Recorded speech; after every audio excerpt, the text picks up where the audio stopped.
নমস্কার বন্ধুরা, আমি অলি। লাইফ উইথ অলি চ্যানেলে সবাইকে স্বাগত। আজকে আমি আবারও নিয়ে এসেছি কুমড়োর একটা রেসিপি, কুমড়োর ছক্কা।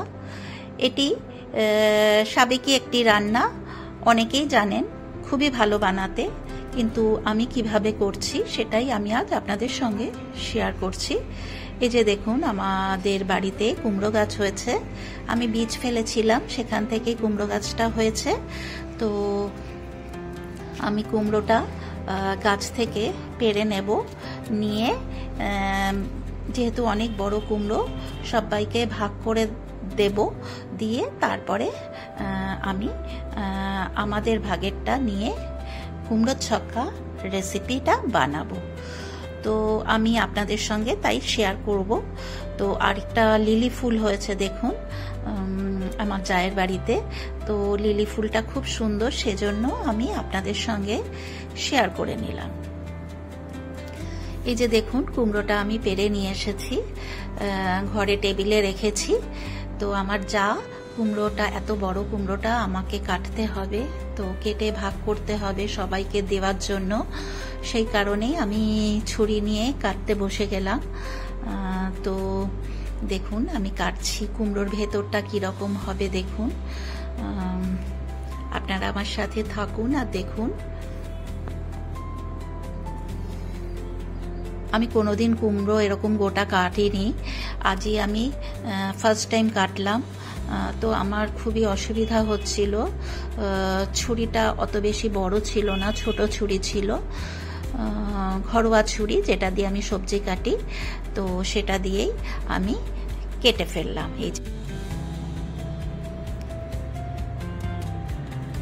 এই যে দেখুন কি সুন্দর কুমড়োর গায়ে সবুজ আভা। আমি মা দিদার কাছ থেকে ছোটবেলায় শুনেছিলাম যে কুমড়োর গায়ে যদি এরকম সবুজ আভা থাকে তাহলে নাকি কুমড়োর স্বাদ ভীষণই ভালো হয়।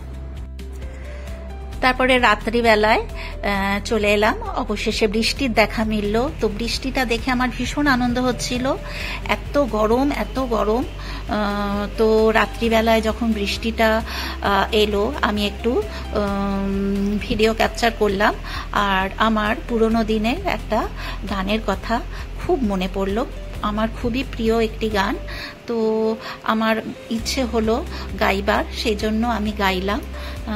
তো আপনারা আমার সাথে থাকুন আর শুনুন। যদিও বহুদিন আমার গানের প্র্যাকটিস নেই, গানের গলা ভীষণই খারাপ হয়ে গেছে, তাও গাইতে ইচ্ছে হলো তাই গাইলাম। রিমি ঝিমি গিরে সাवन सुलग सुलग जाए मन, भीगे आज इस मौसम में लगे कैसे अगन। रिम झिम गिरे सावन सुलग सुलग जाए मन, भीगे आज इस मौसम में लगे कैसे अगन।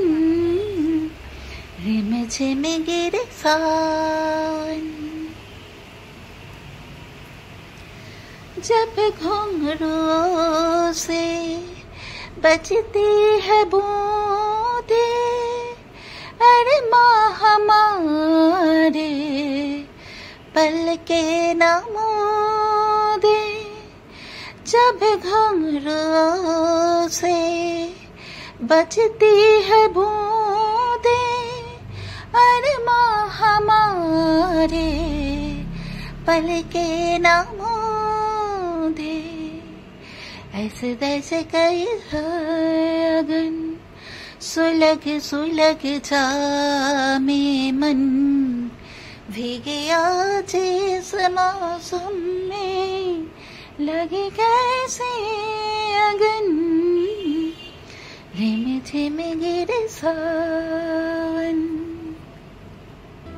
এরপরে চলে এলাম রান্নাঘরে। পরের দিন সকালবেলা কুমড়োর ছক্কার রেসিপিটা আপনাদের সঙ্গে শেয়ার করব। এই যে দেখুন, এখানে আমি কুমড়োটা এইভাবে ডুমো ডুমো করে কেটে নিয়েছি, আর আলুটাও আমি ডুমো ডুমো করে কেটে নিয়েছি। আজকের রেসিপিটা আমি করব সম্পূর্ণ সর্ষের তেলে। তো আমি কড়াই বসিয়ে দিয়েছি। তো কড়াইতে আমি সর্ষের তেলও অ্যাড করে দিয়েছি। এখানে আমি 2 টেবিল স্পুন সর্ষের তেল অ্যাড করে দিলাম। তেলটা গরম হওয়া পর্যন্ত অপেক্ষা করব। এই যে দেখুন তেলটা আমার গরম হয়ে গেছে। কড়াইয়ের চারপাশে একটু তেলটাকে ছড়িয়ে দিলাম।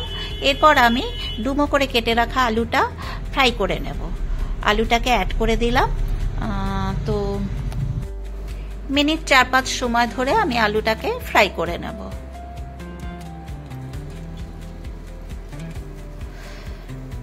গানটা যদিও ভালো হয়নি, আপনাদের কেমন লাগলো অবশ্যই একটা আমাকে কমেন্ট করে জানাবেন।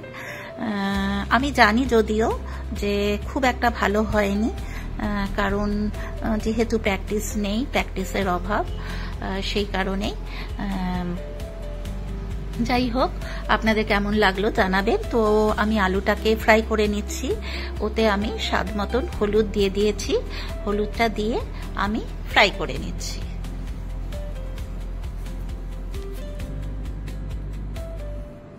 ঢাকা চাপা দিয়ে দিলাম যাতে তাড়াতাড়ি হয়ে যায়। ঢাকা চাপা খুলে দিলাম। আলুটা ফ্রাই হয়ে গেছে।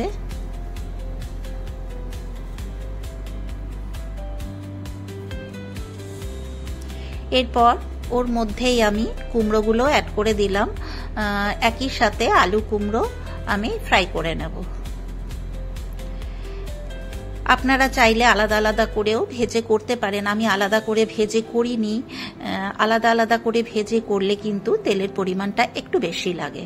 তো আমি যেহেতু খুবই কম তেলে রান্না করি, আপনারা সকলেই হয়তো জানেন, তো সেই কারণেই আমি ঢাকা চাপা দিয়ে দিয়ে ওই অল্প তেলের মধ্যেই আমি কুমড়োটাও ওর সাথে ফ্রাই করে নিচ্ছি। আর এই যে দেখুন বাটিতে আমি একটু কাসৌরি মেথি নিয়েছি, আর জিরা পাউডার 1 টিস্পুন, আর রেড চিলি পাউডার 1 টিস্পুন, আর 2 টিস্পুন মতন জল, আর দিয়ে দিলাম 1 টিস্পুন হলুদ পাউডার। সব কিছু দিয়ে একটা মিশ্রণ বানিয়ে নিয়েছি। তো এদিকে আমার আলু কুমড়োটাও কিন্তু ফ্রাই হয়ে গেছে। তো আমি আলু কুমড়োটাকে একটু সাইডে করে মাঝখানটা একটু ফাঁকা করে নিলাম। ফাঁকা করে ওখানে আবার 1 টিস্পুন মতন তেল অ্যাড করলাম। আর তেলের মধ্যে আমি দিয়ে দিলাম 1/4 টিস্পুন হিং। কুমড়োর ছক্কায় যদি হিং দেওয়া হয় তাহলে এর স্বাদ ভীষণই ভালো হয়। আর দিয়ে দিলাম 1 টিস্পুন 5 ফোড়ন, 2টো শুকনো লঙ্কা,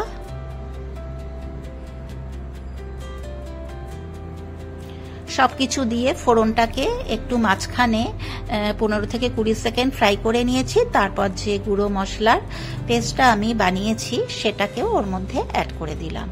দিয়ে আবারও আলু কুমড়োর সাথে খুব ভালো করে কষিয়ে নিচ্ছি।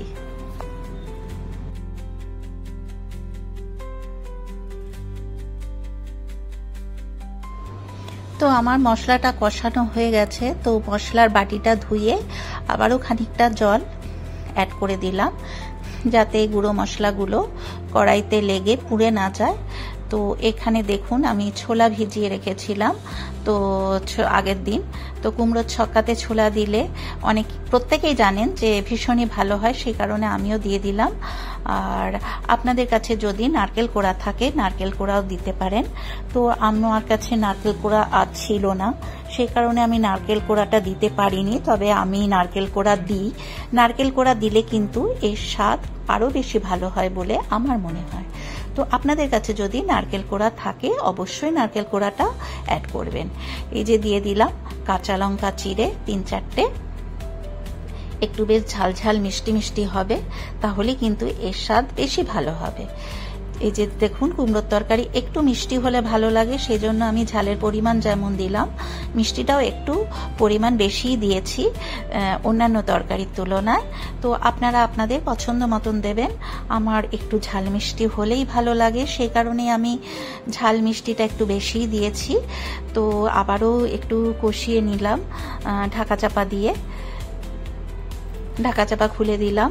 যে দেখুন এখন কিন্তু আমার আলু আর কুমড়ো মশলার সাথে খুব ভালো করে কষানো হয়ে গেছে।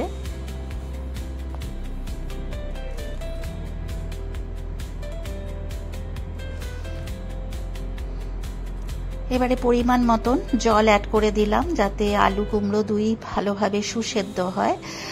ততটা পরিমাণ জল দিলাম যতটা পরিমাণ দরকার হবে। তো এরপর আমি জলটা দিয়ে আবারও সবজিগুলো খুব ভালো করে নাড়াচাড়া করে মিশিয়ে নিলাম। এরপর আমি এখানে দিয়ে দিলাম একটা ভাজা মশলা। তো এই ভাজা মশলাটার মধ্যে আছে জিরে, ধনে, শুকনো লঙ্কা আর এলাচ, দারচিনি, লবঙ্গ আমি শুকনো খোলাতে গরম করে গুঁড়ো করে রেখেছিলাম, সেটাকেই দিয়ে দিলাম। আর দিয়ে দিলাম, যেহেতু নিরামিষ তরকারিতে ঘিটা দিলে এর স্বাদ ভীষণ ভালো হয়, সেই কারণে হাফ টিস্পুন ঘি দিয়ে দিলাম। আবারও শেষে 2টো কাঁচা লঙ্কা অ্যাড করে দিলাম, যাতে ঝাল মিষ্টিটা ব্যালেন্সটা সমান হয়। এরপরে ঢাকা চাপা দিয়ে আবারও মিনিট 3-4 কুক হতে দিলাম। তো 3-4 মিনিট পর আবার ফিরে এলাম। তো আমি তেজপাতাটা প্রথমে দিতে না ভুলে গেছিলাম, সেই কারণে আমি তেজপাতাটাও আবার একটু দিয়ে দিলাম। দিয়ে আবারও মিনিট 2-3 একটু ঢাকা চাপা দিয়ে কুক করে নেব, যাতে তেজপাতার ফ্লেভারটা তরকারির মধ্যে আসে। আপনারা কিন্তু প্রথমেই দেবেন, আমি প্রথমে যেহেতু ভুলে গেছিলাম সেই জন্য আমি পরে দিলাম। তো এই যে দেখুন, আমার কুমড়োর ছক্কা কিন্তু অলমোস্ট ডান। তো কেমন হয়েছে আমার আজকের রেসিপি কুমড়োর ছক্কা, অবশ্যই একটা লাইক, শেয়ার, কমেন্ট করে জানাবেন। আর যারা আমার চ্যানেলে নতুন, এখনো পর্যন্ত আমার চ্যানেল সাবস্ক্রাইব করেনি, তাদেরকে আমার চ্যানেল সাবস্ক্রাইব করার জন্য অনুরোধ রইল। আর পাশে যে বেল বাটনটা আছে সেটাতে প্রেস করে দেবেন, তাহলে আমি নিত্য নতুন যা যা ভিডিও আপলোড করব সেগুলোর নোটিফিকেশন খুব তাড়াতাড়ি আপনাদের কাছে পৌঁছে যাবে। এই যে দেখুন, একটা সার্ভিং বোলের মধ্যে আমি কুমড়োর ছক্কা পরিবেশন করব বলে নিয়ে নিয়েছি। তো এটাই আমার ফাইনাল লুক। কেমন হয়েছে অবশ্যই লাইক, শেয়ার, কমেন্ট করতে ভুলবেন না। তো আজকের মতন এই পর্যন্ত। এরপর আমি হাজির হব অন্য কোনো দিন অন্য কোনো নতুন ভিডিও নিয়ে। আপনারা সবাই সুস্থ ও ভালো থাকবেন। ধন্যবাদ।